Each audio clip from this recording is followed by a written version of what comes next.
मणिपुर राज्य में एक राजा राज्य करते थे। राजा का नाम रंजन सिंह था।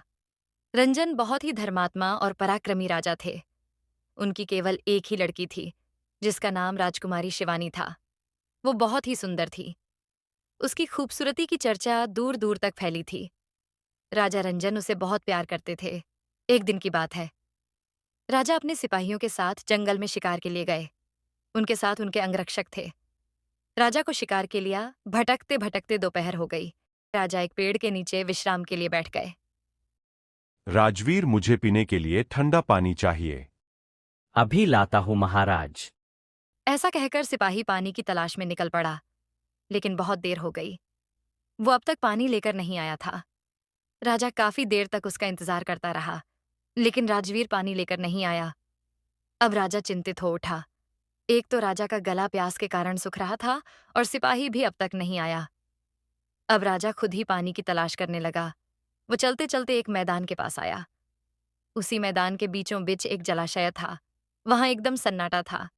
एक पक्षी भी उस जलाशय के आसपास दिखाई नहीं दे रहा था, लेकिन राजा को इस बारे में सोचने की फुर्सत ही नहीं थी। उसका गला पूरी तरह सूख चुका था।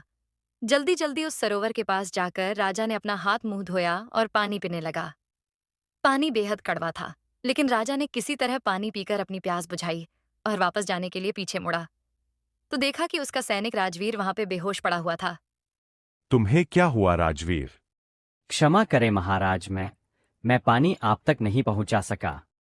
लेकिन तुम्हारी ये हालत कैसे हुई? यह पानी जहरीला है महाराज। अब मेरा अंतिम समय नजदीक है। आप यह पानी ना पिए। इतना कहते ही राजवीर की मृत्यु हो जाती है। राजा ठगे से हो गए। उनका प्रिय सिपाही अब प्राण त्याग चुका था। तभी राजा को लगा उनका सर चकरा रहा हो। राजा तो पानी पहले ही पी चुके थे। उनकी आंखों के सामने अंधेरा सा छाने लगा था और राजा इस मुसीबत से छुटकारा पाने के बारे में सोचते जा रहे थे। तभी राजा ने सोचा कि अगर वो उल्टी करें तो वो उस जहर से बच सकता है। उसने उल्टियां करने की कोशिश की और राजा को उल्टियां होने लगी। अब राजा को कुछ हल्कापन महसूस हो रहा था, लेकिन सर फिर भी चकरा रहा था।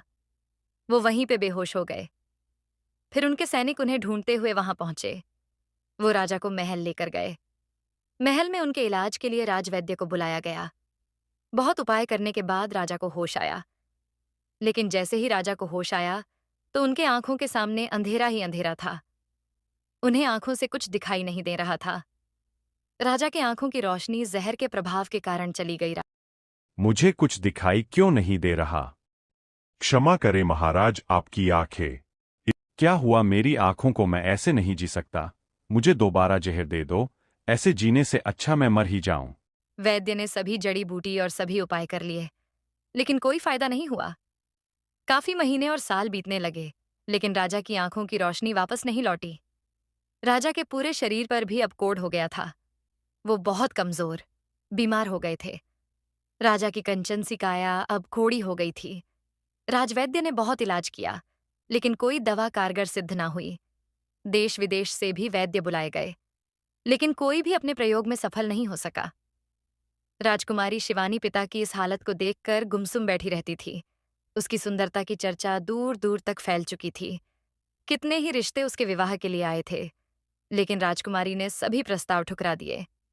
जब राजकुमारी देश विदेश के राजकुमारों द्वारा भेजे गए विवाह के प्रस्तावों से परेशान हो गई, तो उसने अपनी एक शर्त रख दी।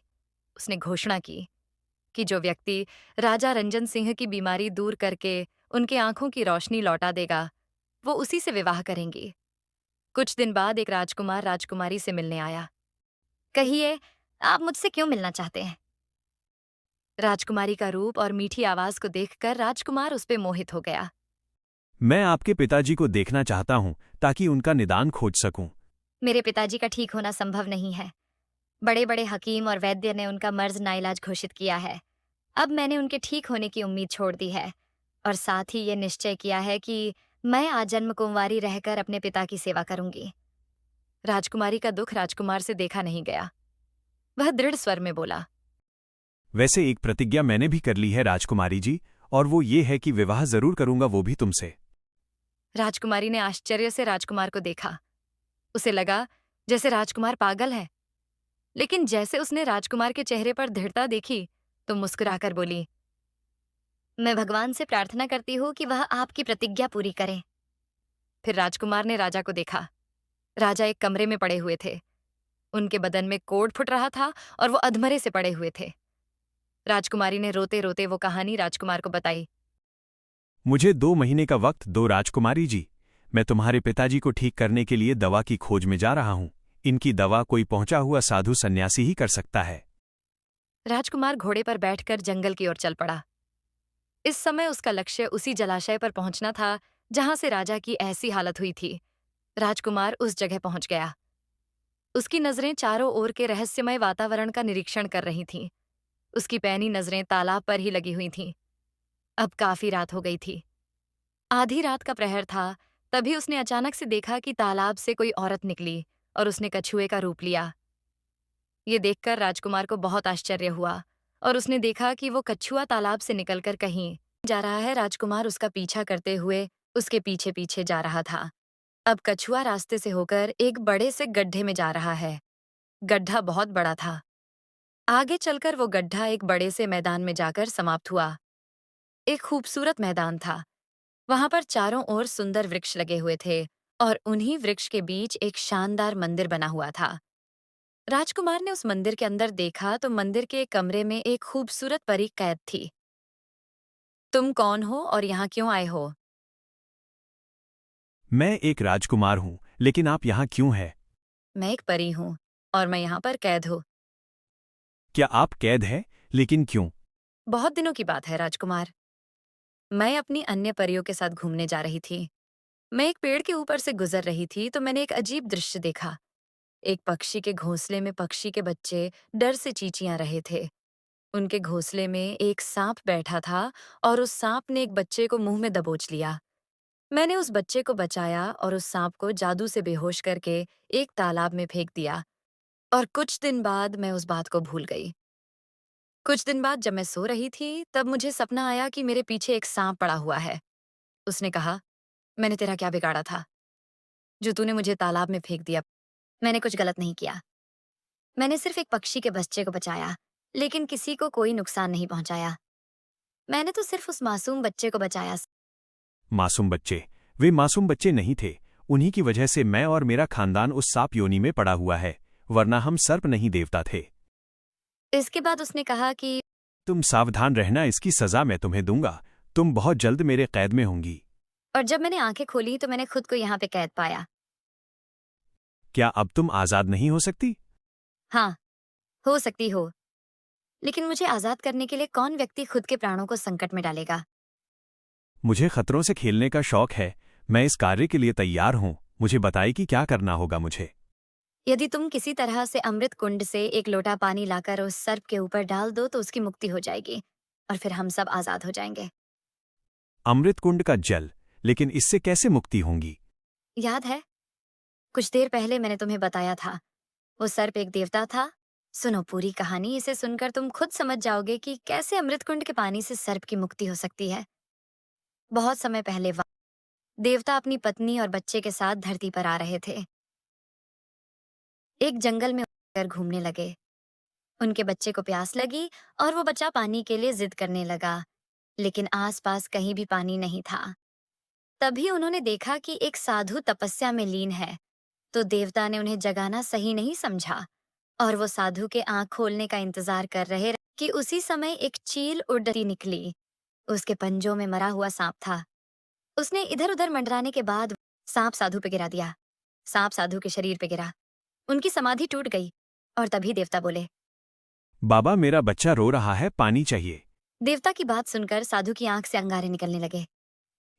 तुम्हें पानी चाहिए था तो तुमने मेरी तपस्या भंग कर दी। मेरी समाधि तोड़ने के लिए तुमने ये सर्प मेरे गले में डाला। दुष्ट, तू देवता है। अरे देवता तो हम साधुओं के रक्षक होते हैं, लेकिन तू महापापी और अधर्मी।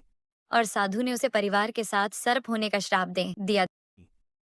ये अपने क्या किया साधु महात्मा? मैं बेकसूर हूँ, मेरी कोई गलती नहीं। ये सर्प तो एक चील ने आपके ऊपर डाला है। मुझे क्षमा करो, दया करो प्रभु।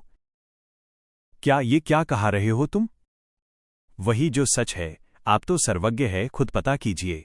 साधु ने आंख बंद करके सब देख लिया और पश्चाताप से बोले, मुझसे गलती हो गई। क्रोध के कारण मैंने बिना विचार किए तुम्हें श्राप दे दिया। मेरा श्राप मिथ्या तो नहीं जाएगा। तुम्हें अपने परिवार के साथ सर्प तो बनना ही पड़ेगा, लेकिन तुम्हें मुक्ति का वरदान भी दे देता हूं। जब जब कोई आदमी तुम्हारे ऊपर अमृत कुंड का जल डालेगा, तुम्हारी मुक्ति हो जाएगी। तो अब समझ आया अमृत कुंड के जल से सर्प की मुक्ति कैसे होगी। मैं ये काम जरूर पूरा करूंगा। लेकिन ध्यान रहे, अमृत कुंड से पानी लाना इतना भी आसान नहीं है। रास्ते में कई सारे जंगली खूंखार जानवर मिलेंगे। तुम्हें उनसे बच के जाना है और अमृत कुंड के आसपास कई सारे राक्षसों का पहरा होता है। यहाँ से दक्षिण दिशा की ओर की पहाड़ियों के बीच अमृत कुंड है। इसके बाद राजकुमार दक्षिण दिशा की ओर चल पड़ा। वो घने जंगलों से होकर जा रहा था। उसकी निगाहें बहुत दूर उस पहाड़ी पे जमी हुई थीं। 7-8 घंटे लगातार सफर करने के बाद राजकुमार उस पहाड़ी पर पहुंचा। उसने दूर से ही देखा कि पहाड़ी के ऊपर राक्षसों का पहरा है। उसने सोचा, इस रास्ते जाना सही नहीं होगा। अब काफी रात हो चुकी थी। वो घना जंगल और आधी रात बहुत भयानक लग रही थी। तभी चलते चलते वो एक तालाब के पास पहुंचा। उसको प्यास लगी थी। जैसे ही उसने पानी पीने की कोशिश की, उसको ठोकर लगी और वो नदी में गिर गया और तेज पानी के प्रवाह के साथ बहता चला गया। फिर किसी तरह वो तैरते हुए किनारे पर आया। उसने आसपास देखा। वो उसी इलाके में पहुंच गया जहां वो अमृत कुंड था। अरे ये तो मैं पहुंच गया। तभी उसका सामना एक राक्षस से हुआ। कौन हो तुम? यहां क्यों आए हो? मैं राजकुमार हूं। मेरे पिताजी की तबीयत खराब है, लेकिन उनका इलाज केवल अमृत कुंड के जल से ही हो सकता है। इसलिए उस जल को लेने के लिए मैं यहां आया हूं। गलत सोचा तुमने ना, ये पानी तुम ले सकते हो ना। अब तुम यहां से बच के जाओगे। तभी राक्षस ने उसे मारने के लिए तलवार निकाली और राजकुमार भी उसे मारने लगा। बहुत लड़ाई के बाद आखिर राजकुमार ने उस राक्षस को मार दिया और राजकुमार ने एक गुफा में प्रवेश किया जहां एक बहुत खूबसूरत झील थी, और वही था अमृत कुंड। राजकुमार ने तुरंत एक लोटे में झील से पानी भरा और वापस लौटने लगा। आखिर मिल ही गया मुझे अमृत कुंड का ये जल। अब मैं ये पानी परी के पास ले जाता हूं। तभी रास्ते में एक भयानक सांप उसके पीछे पड़ गया। वो सांप राजकुमार पे हमला करने ही वाला था। तभी राजकुमार को परी की बात याद आई कि कैसे अमृत कुंड के जल से सांप की मुक्ति हो सकती है। राजकुमार ने जल्दी लौटे से थोड़ा पानी लेकर सांप के ऊपर डाला। तभी सांप ने एक आदमी का रूप ले लिया। तुमने मुझे श्राप मुक्त किया। आज तुमने मुझे मुक्ति दे दी इस सांप योनि से। मैं तुम्हारा धन्यवाद करता हूं। इसके बाद राजकुमार परी के पास गया और परी भी उस कैद से आजाद हो गई और राजकुमार को आशीर्वाद देकर अपने लोग चली गई। अब राजकुमार महल आया और राजा के ऊपर अमृत कुंड के जल को छिड़का। तभी राजा तुरंत ठीक हो गया। उसके दोनों आंखों की रोशनी लौट आई। उसका शरीर पहले जैसा हो गया था। अब राजकुमार और राजकुमारी की शादी बड़े ही उत्सव ठाट बाट के साथ हो जाती है।